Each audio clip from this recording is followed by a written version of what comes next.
Lagi-lagi Indonesia tak berdaya menghadapi Jepang. Dan malam ini Indonesia harus pulang dengan kekalahan 6-0. Assalamualaikum, selamat malam dan salam sejahtera untuk kita semua supporter timnas Indonesia. Lagi dan lagi Indonesia harus mengakui timnas Jepang. Apalagi malam ini timnas Indonesia harus membawa pulang oleh-oleh kekalahan dengan skor telak 6-0 dari Osaka, Jepang. Kita sudah tidak bicara bahwa ini pelajaran, ini apa. Ini adalah medan peperangan. Ini adalah bukti bahwa Indonesia masih kalah kelas dari Jepang. Dan timnas Indonesia harus segera berbenah. Coach Patrick Kluivert dan tim mau tidak mau harus sudah mampu menyimpulkan bahwasanya apa kelebihan dan kekurangan untuk mempersiapkan timnas Indonesia dalam menghadapi round 4. Kenapa? Karena inilah kualitas Piala Dunia. Inilah awal dari merasakan bagaimana kompetisi Piala Dunia itu dimulai. Inilah bagaimana timnas Indonesia merasakan bagaimana luar biasanya Piala Dunia. Dan itu dimulai dari malam ini ketika melawan Jepang. Bagaimana luar biasanya permainan Jepang dari kaki ke kaki tanpa berhenti sekalipun. Bahkan ketika menang 6-0 pun Jepang tetap bermain, berlari tanpa mengendorkan serangan untuk melawan timnas Indonesia. Mereka sangat serius sekali dalam terus-menerus untuk segera meluncurkan tendangan untuk menghujam gawang Indonesia untuk menambah pundi-pundi golnya. Terlihat sekali bagaimana cara bermainnya dari kaki ke kaki, sedikit lengah sedikit shoot, kaki ke kaki, sedikit lengah sedikit shoot, dan luar biasa sekali.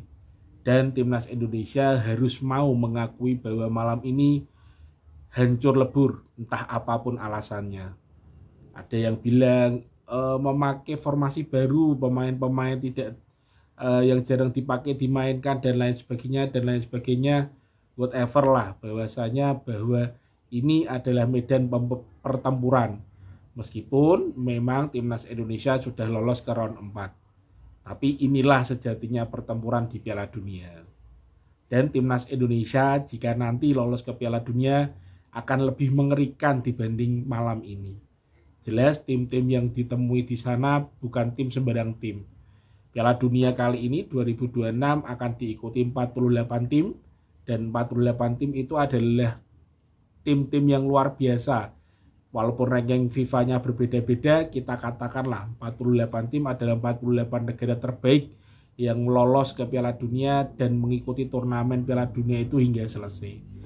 Jikalau nanti timnas Indonesia lolos ke Piala Dunia, maka timnas Indonesia akan masuk dalam 48 terbaik yang lolos ke Piala Dunia. Entah apapun ceritanya, entah berapapun ranking FIFA-nya, kita akan masuk ke dalam 48 terbaik negara yang ikut Piala Dunia.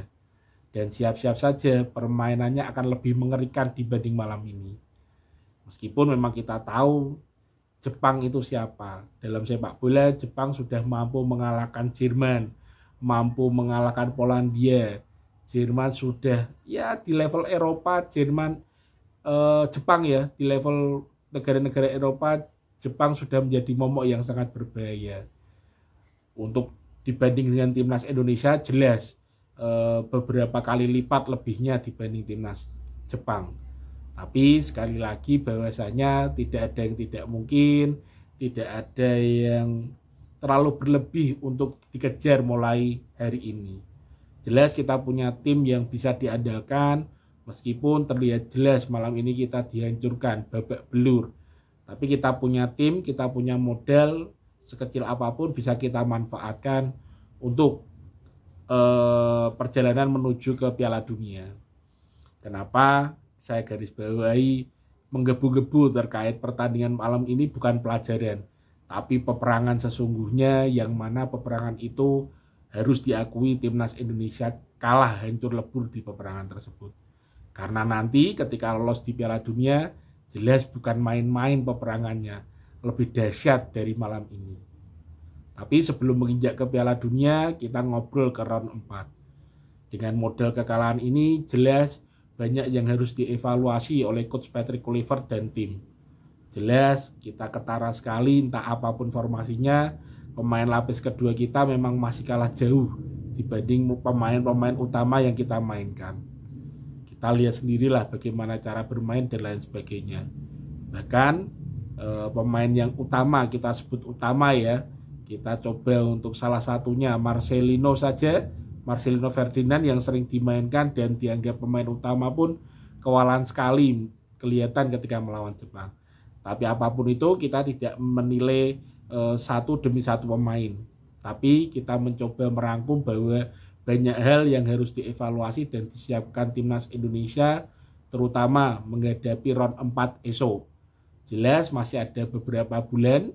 Jadi kita hitung kalau ini bulan Juni ya masih ada Juli, Agustus, September, hingga Oktober. 4 bulan kita ringkas, masih ada 3 bulan ke depan untuk bersiap-siap menghadapi round 4.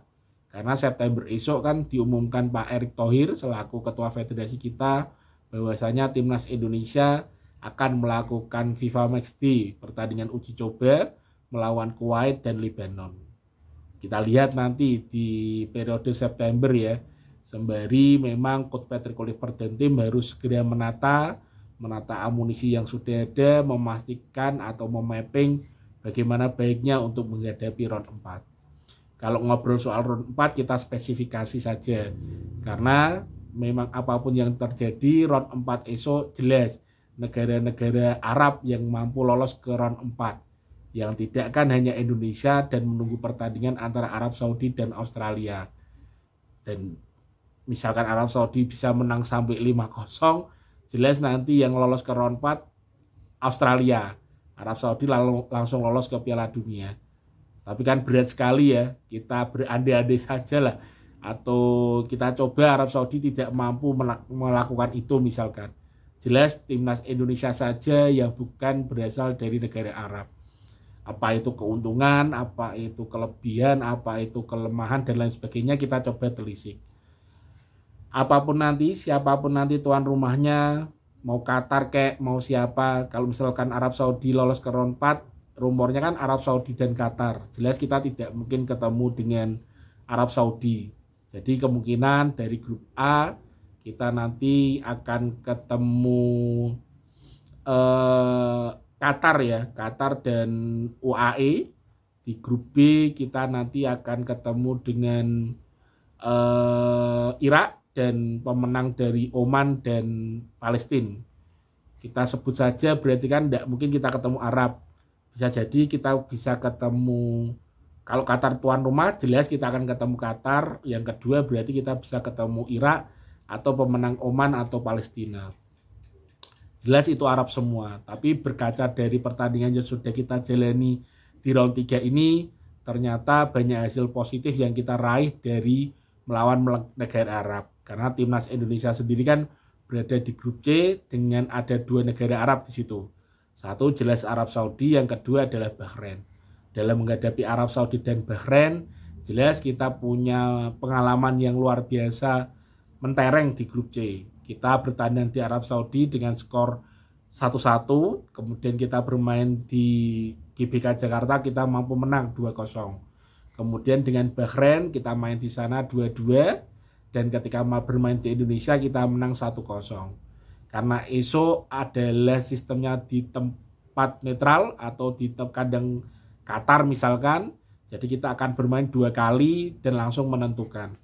Jika itu bertemu dengan tim-tim Arab, ya paling tidak kita punya pengalaman yang luar biasa ketika menghadapi Australia dan Bahrain.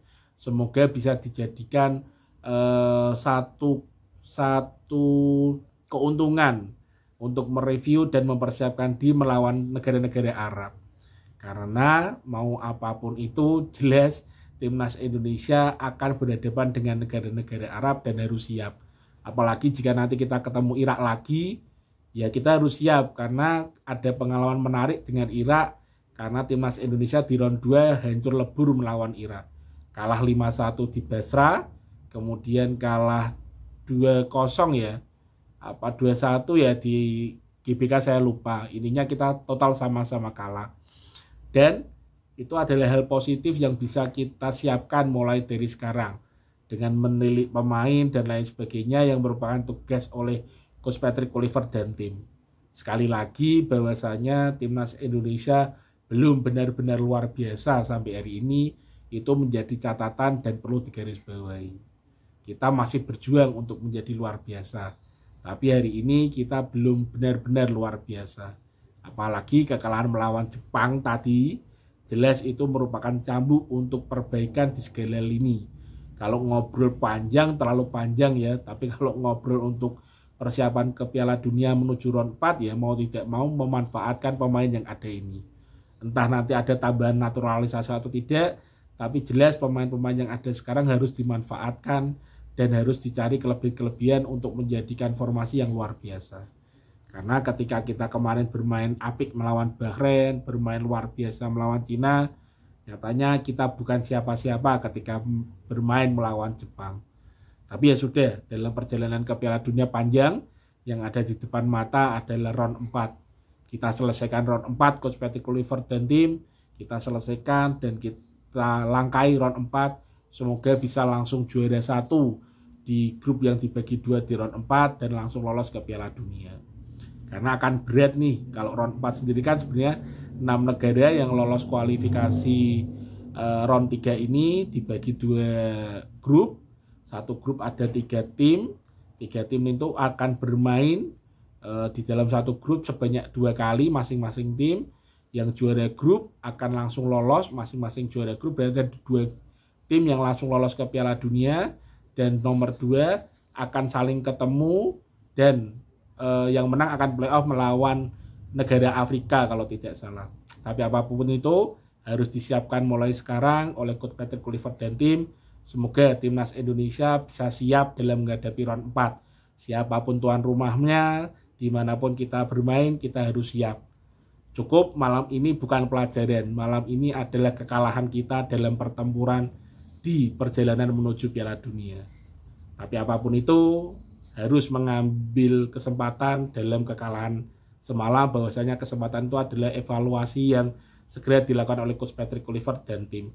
Tetap kita dukung timnas Indonesia, semoga mampu lolos ke Piala Dunia 2026. Kalau tidak sekarang, kapan lagi? Salam waras, salam happy, dan terus berkarya. Ciao.